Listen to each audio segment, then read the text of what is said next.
বেঁচে থাকতে গেলে কত লড়াই করে কত যুদ্ধ করে বেঁচে থাকতে হয়। মা না থাকলে বোঝা যায় পৃথিবীটা কতটা শূন্য। মা না থাকার কারণে কত অবহেলা, কত কিছু দেখতে হয়।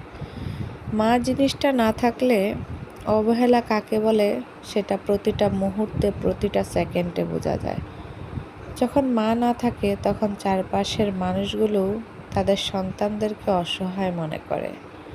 আসলে তাদেরকে কাছে টেনে নিবে, বুকে আগলে রাখবে, এরকমটা না করে তাদেরকে অবহেলা করে বেশি। মানুষের ভিতরে আসলে মানবতা জিনিসটা একেবারেই নেই। স্বার্থ ছাড়া মানুষ কোনো কিছুই বোঝে না। কেউ কারো কোনো দুর্বলতা দেখলে সেটা সুযোগ নিয়ে কাজে লাগায়, আর সেই সুযোগ নিয়ে সারাক্ষণ কষ্ট দিতে থাকে।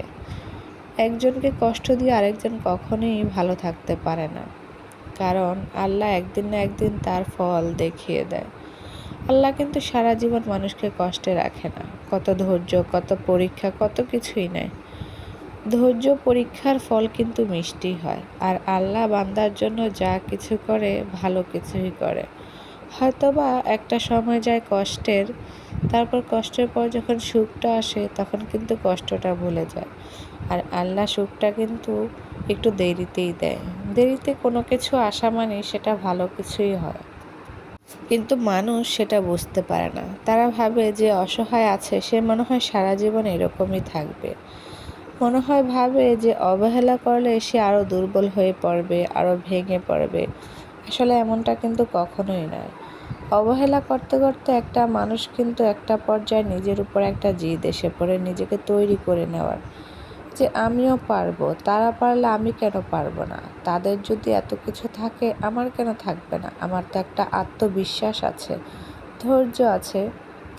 আসলে মানুষ মানুষকে টাকা দেখে সম্মান করে, অবস্থান দেখে সম্মান করে।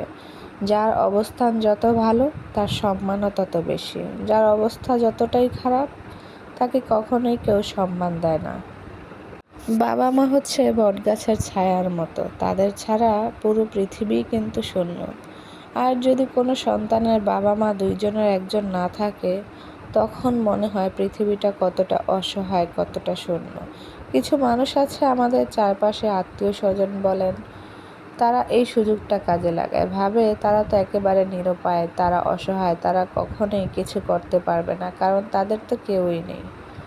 মানুষ পারে না এমন কোনো কিছু নেই। চেষ্টা করলে সবাই একদিন সফল হতে পারে। আর সম্মান কেউ কাউকে জোর করে দিতেও পারে না, নিতেও পারে না। সেটা কিন্তু তৈরি করে নিতে হয়। টাকা থাকলেই যে সবাই সব সম্মান পাবে এমনটাও কিন্তু নয়। টাকা তো ফকিরও রোজগার করে, দৈনিক কত টাকা ইনকাম করে।